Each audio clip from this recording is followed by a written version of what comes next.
acara hari ini kita buka. Alhamdulillah pagi ini kita bisa bertemu di sini ya untuk membahas bahasa Arab tingkat dasar yang akan disampaikan oleh Ibu Amalia. Berikutnya nanti acara akan dipandu oleh Mbak Alesa. Mbak Alesa ini sekarang masih bersekolah di Sekolah Vokasi IPB ya Mbak ya? Iya, betul Maya. Ya, baik kita langsung saja ya, saya serahkan ke Mbak Alesa, Mangga.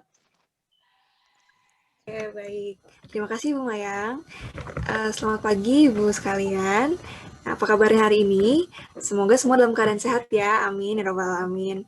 Nah, terima kasih nih sebelumnya untuk Ibu karena sudah hadir untuk webinar kami pada hari ini. Perkenalkan, nama saya Alessa Marcelin, dan suatu kehormatan bagi saya untuk mendapatkan kesempatan menjadi moderator pada sesi kali ini. Nah, hari ini kita akan membawakan topik yang sangat menarik mengenai bahasa Arab tingkat dasar. Nah, jadi kita bisa belajar bersama-sama mengenai bahasa Arab bersama presenter kita, yaitu Ibu Amalia Masturoto. Nah, sebelumnya kita akan masuk ke pembahasan. Sebelum kita masuk ke pembahasan, alangkah baiknya kalau kita mengenal terlebih dahulu siapa itu Ibu Amalia.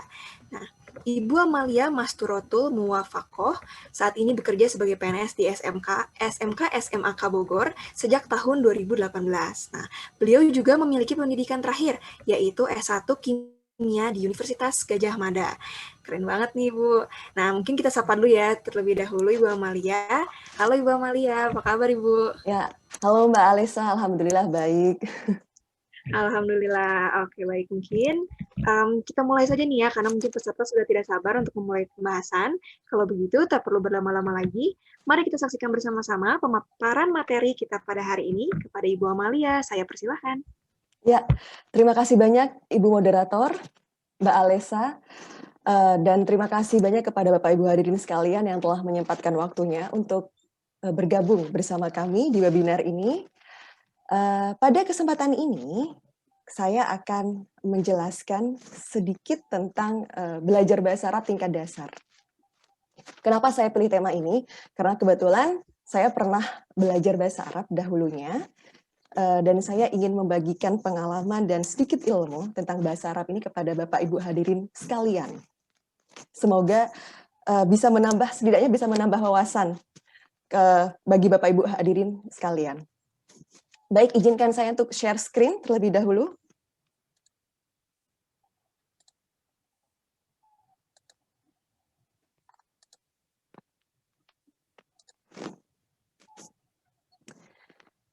Nah, ini dia, belajar bahasa Arab tingkat dasar ya. Jadi bahasa Arab ini juga merupakan bahasa yang internasional ya Bapak Ibu sekalian.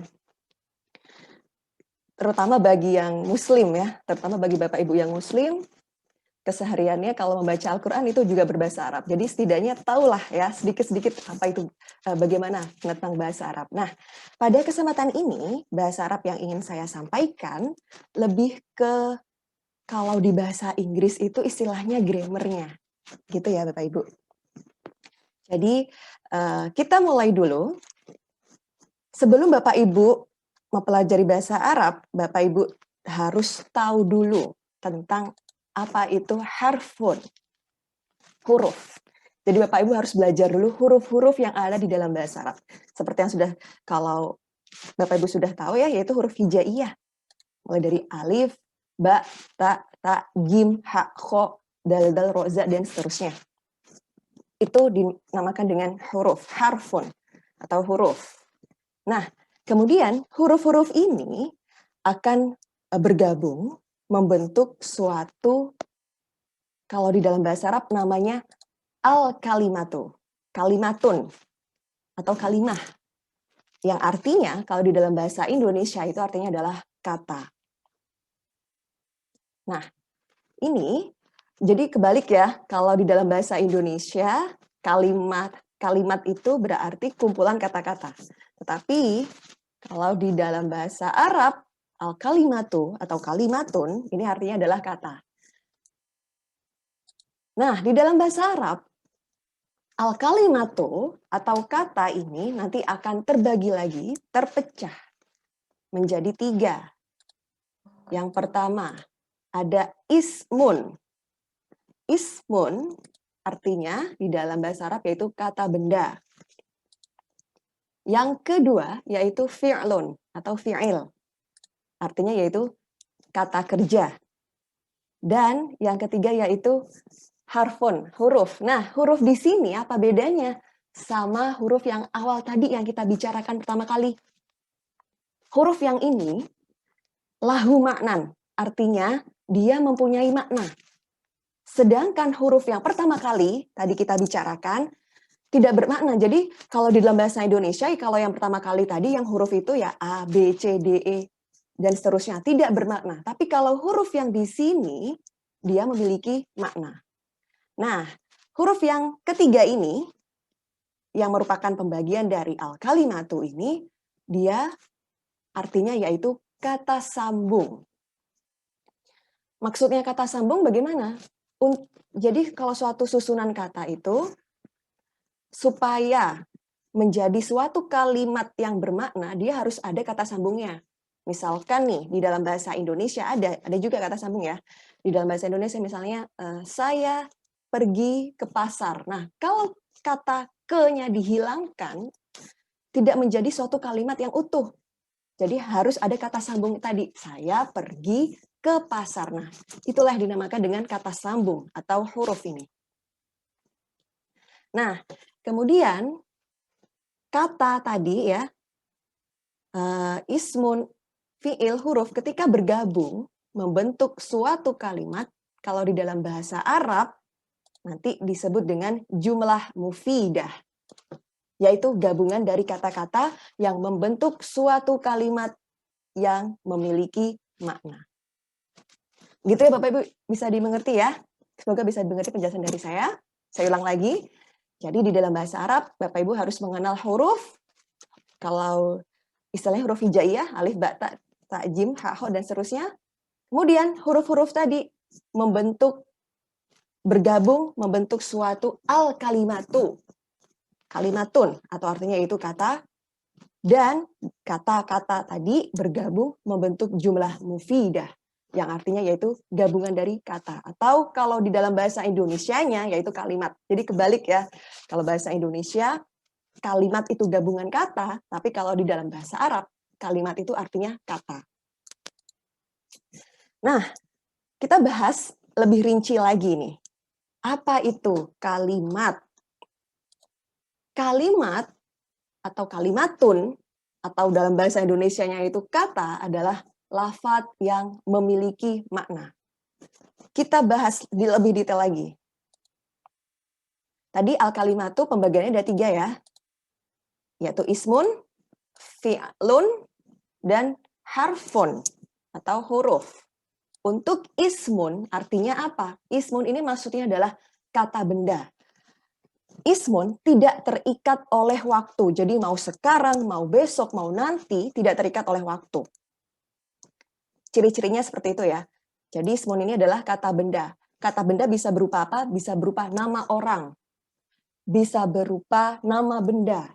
Bisa berupa nama tempat, dan bisa berupa nama kota, dan lain-lain. Kalau nama orang, kalau di dalam bahasa Arab, Ahmad, Fatimah, Muhammad, Zainab, Hindun, dan seterusnya. Untuk nama benda, contohnya, mohon maaf tidak saya beri harokat, maktabun, meja, mirsamun, pensil, kitabun, kitab, madrasatun, sekolah, masjidun, masjid, dan lain sebagainya. Untuk nama kota berarti ada Madinah, Mekah, Surabaya, Bogor, dan seterusnya. Itu termasuk di dalam ismun, kata benda. Untuk pembagian yang kedua, yaitu fi'lun. Fi'lun di sini bermakna tadi apa? Bapak Ibu sekalian, kata kerja ya. Nah, fi'lun, jadi bahasa Arab ini ada miripnya kayak bahasa Inggris ya, yang sudah, kalau yang tidak asing bagi kita sekalian adalah bahasa Inggris ya Bapak Ibu. Di bahasa Inggris kita ada istilah present tense, past tense, dan seterusnya ya. Nah, di dalam bahasa Arab juga ada seperti itu. Untuk masa lampau, untuk masa sekarang itu beda. Kalau di dalam bahasa Indonesia lebih mudah lagi ya, nggak ada bedanya. Mau sekarang, mau besok, mau nanti. Kalau pergi ya pergi aja, nggak ada verb 2-nya, nggak ada verb 3-nya, nggak ada verb 1-nya. Tapi kalau di dalam bahasa Arab hampir mirip kayak bahasa Inggris. Jadi, untuk pembagian fi'lun atau fi'il atau kata kerja ini kita bagi ada 3. Yang pertama yaitu fi'lun madin. Fi'lun madin bermakna berarti dia menunjukkan untuk masa lampau. Masa yang kemarin. Mau itu sehari, 2 hari yang lalu, bahkan beberapa menit yang lalu itu sudah termasuk pakainya yaitu fi'lun madin. Contohnya Bapak Ibu yaitu dhahaba. Artinya telah pergi. Jadi ada telahnya di depannya. Kemudian yang kedua qara'a.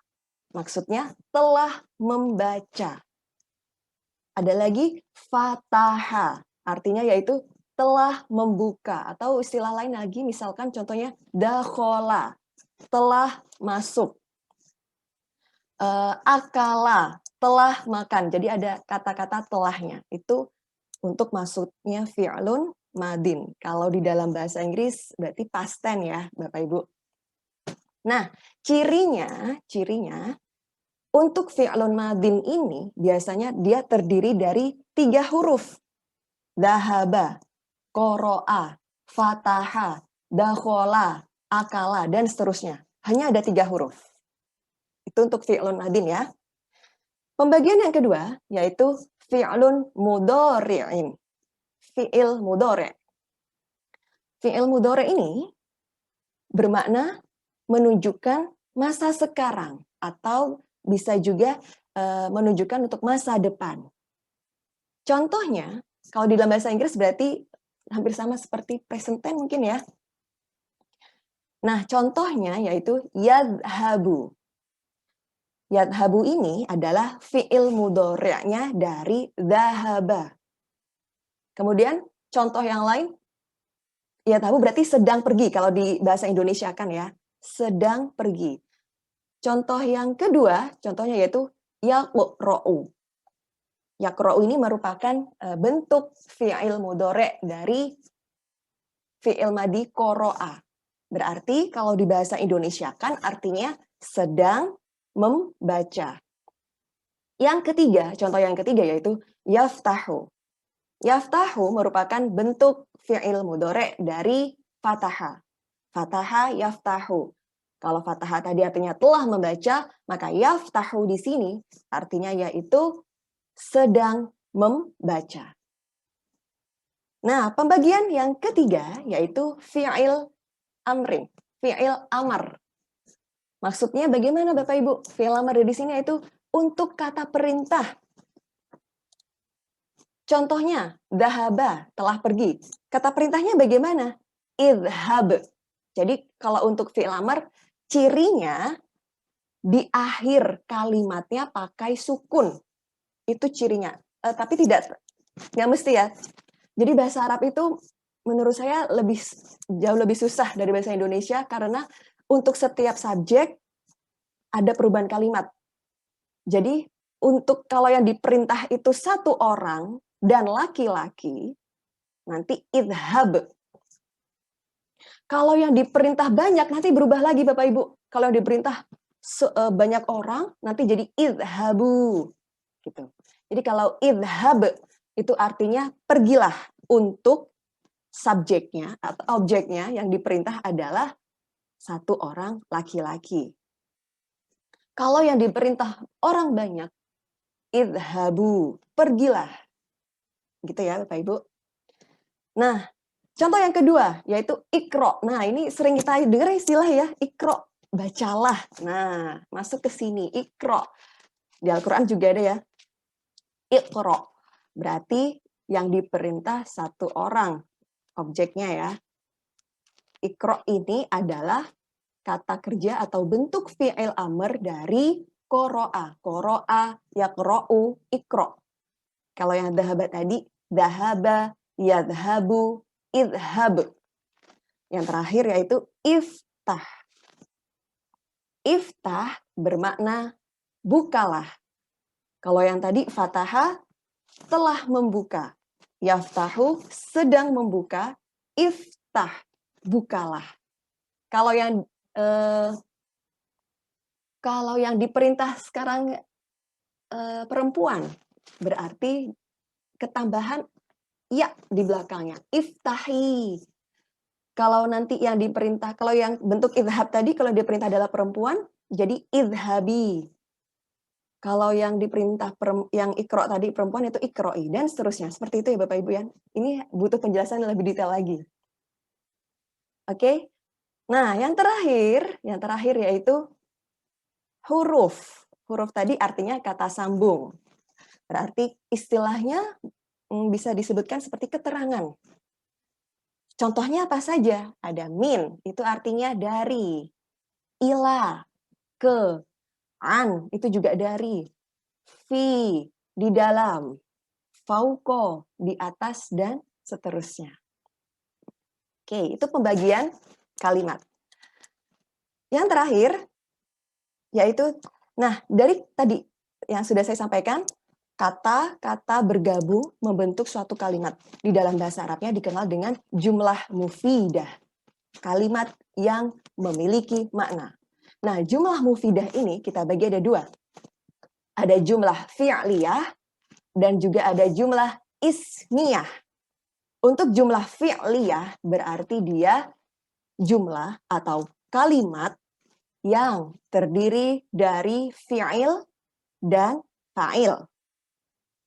Fi'il berarti maksudnya kata kerja, fa'il artinya si pelaku. Jadi istilah gampangannya yaitu, supaya lebih bisa mudah dimengerti, susunan kalimatnya yaitu fi'ilnya dulu, kata kerjanya dulu, baru diikuti dengan subjeknya atau si pelaku. Itu maksudnya jumlah fi'liyah. Contohnya, yadhabu Ahmad. Ahmad sedang pergi. Jadi di dalam bahasa Arab bisa kita susun seperti ini. Kata kerjanya dulu, baru diikuti dengan si pelakunya. Contoh yang kedua, taftahu Fatimah.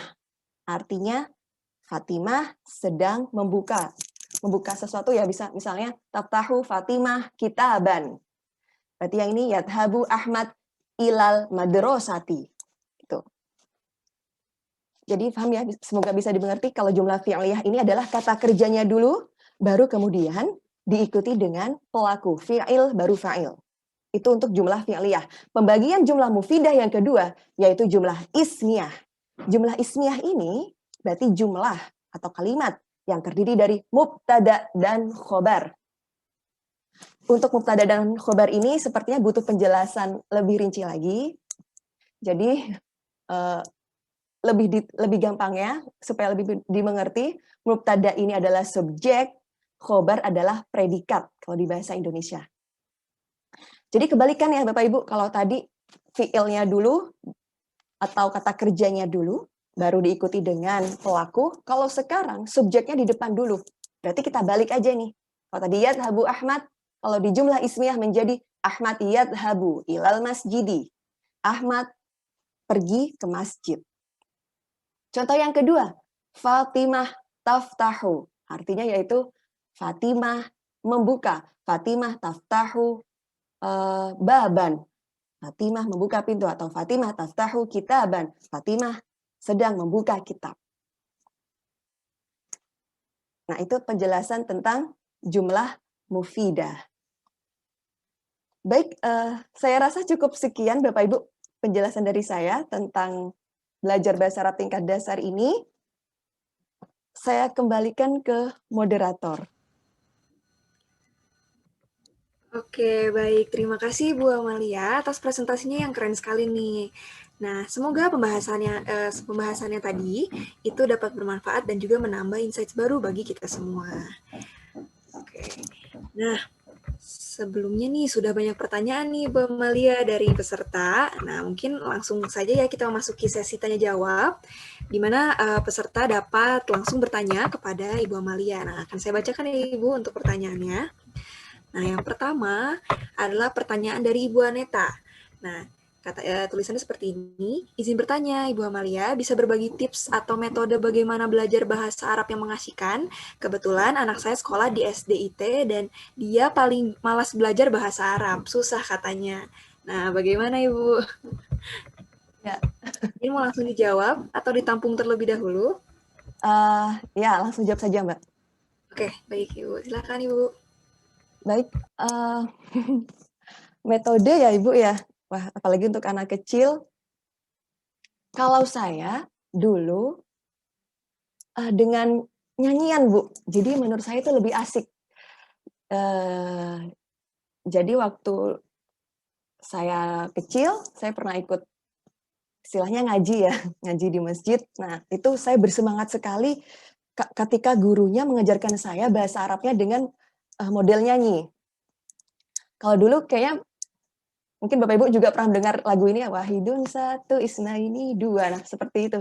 Jadi menurut saya akan lebih mudah untuk anak ukuran SD apalagi ya Bu, untuk anak seusia SD belajar bahasa Arabnya dengan kita nyanyikan. Jadi vocabnya atau mufrodatnya atau kosakatanya dengan dinyanyikan bersama itu lebih nyantol. Jadi sambil nggak kerasa, padahal mereka belajar, tapi belajarnya dalam bentuk menyanyi bersama. Saya rasa seperti itu, Bu Bu Alesa. Oke, baik. Mungkin untuk Ibu Anet, jawabannya apakah sudah cukup? Sudah, Bu Amalia, terima kasih. Nanti akan saya coba deh. Iya, Kebetulan ya, besok bahasa Arab hari Senin. Oh iya, Saya akan iya. coba. Ya, mungkin bisa sambil dicari kayaknya di Google itu juga banyak Bu nyanyian-nyanyian. Iya. Oke, saya akan coba. Makasih, Ya, terima kasih Bu Anet. Oke, baik. Terima kasih Bu Anet atas pertanyaannya. Nah, selanjutnya ini ada pertanyaan lagi nih Bu Amalia dari Bapak Hasnan Habib. Nah, Bapaknya bertanya, izin bertanya, orang banyak itu berapa orang minimal ya Bu? Oh iya, ya terima kasih atas pertanyaannya. Jadi, itu pembagiannya nanti sudah masuk ke ranah pembagian ismun. Itu butuh pembagian detail lagi. Ismun ya tadi, sambil saya share screen yang tadi mungkin.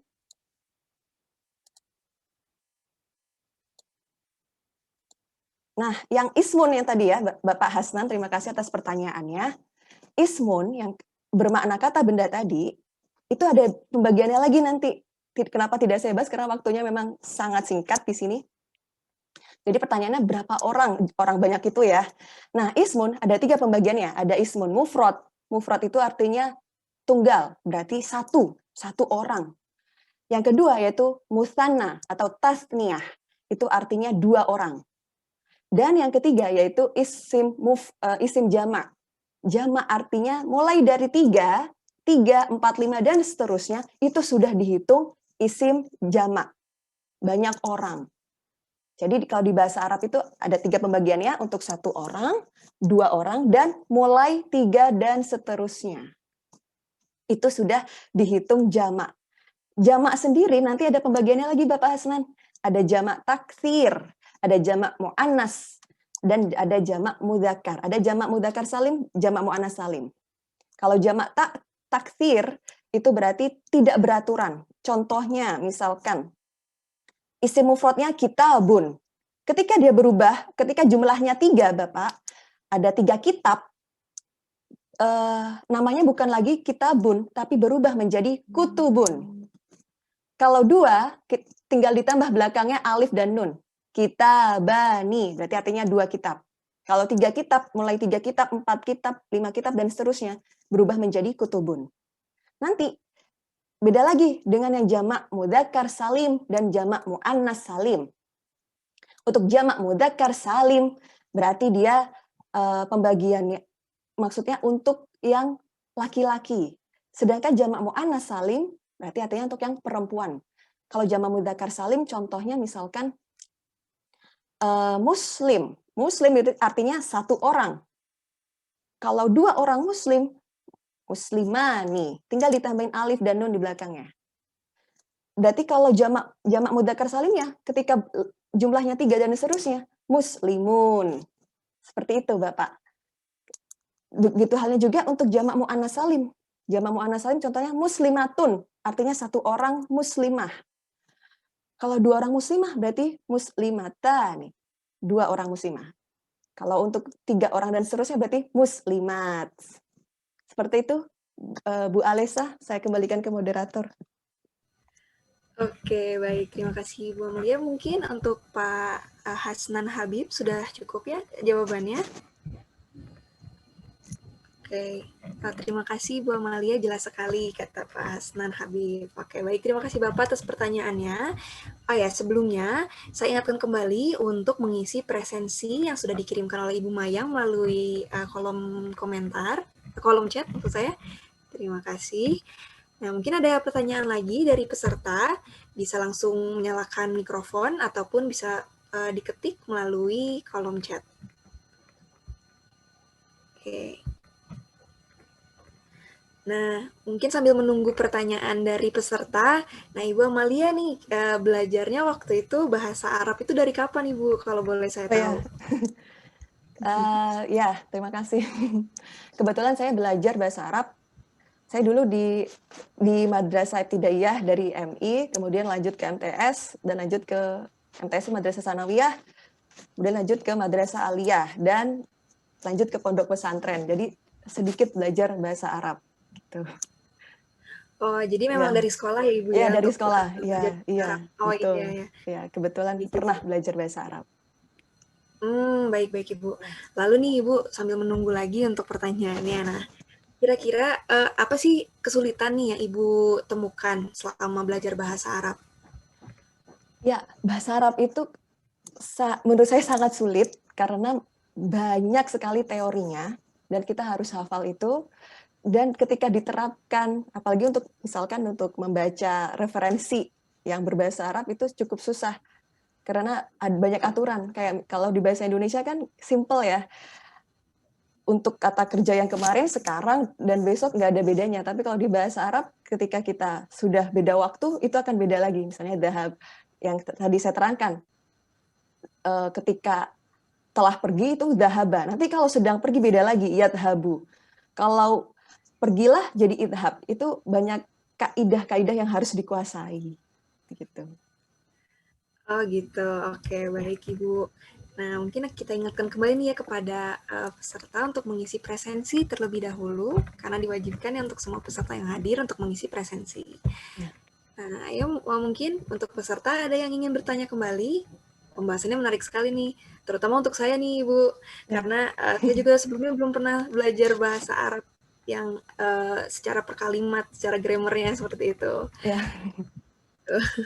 Oke. Ya, kita di sini belajar bersama ya.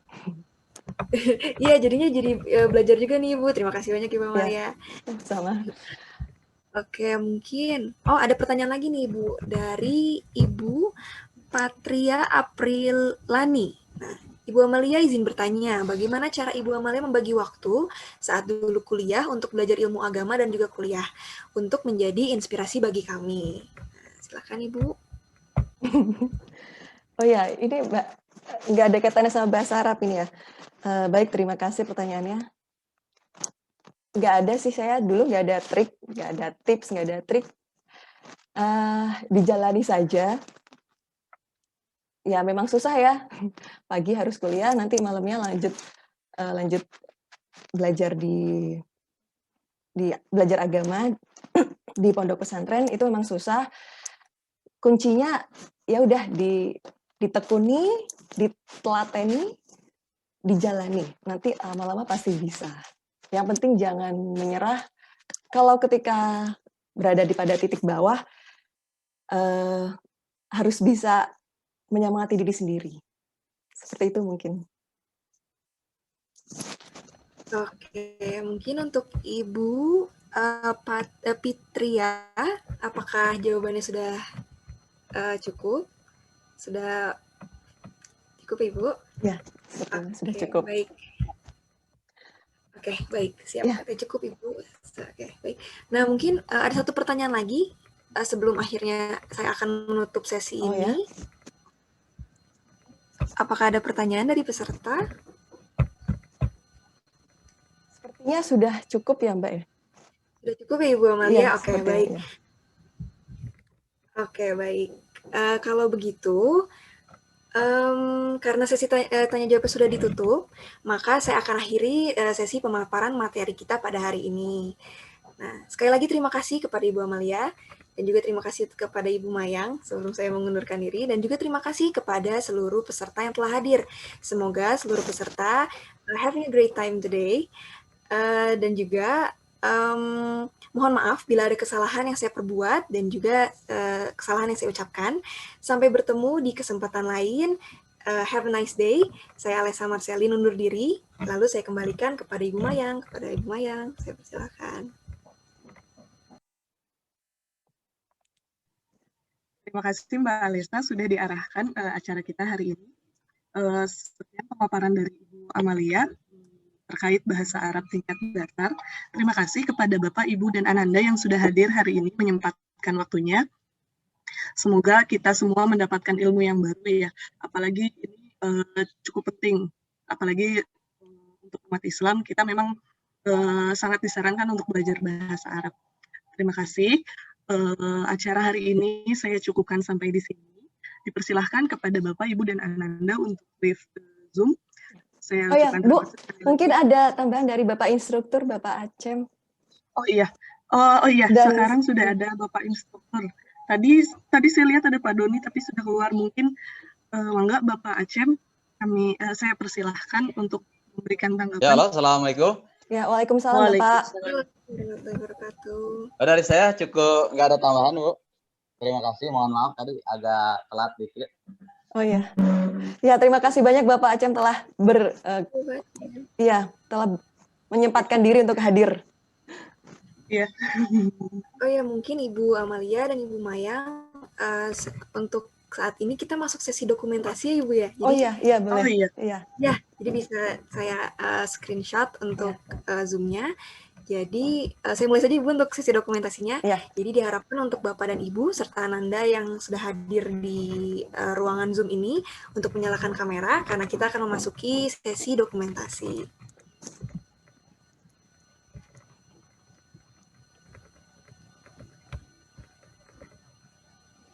Baik. Mungkin saja ya untuk yang menyalakan kamera. Oke, akan saya mulai untuk hitung mundur ya Bapak dan Ibu. Oke, baik. 3, 2, 1. Oke, terima kasih. Terima kasih banyak Bapak dan Ibu.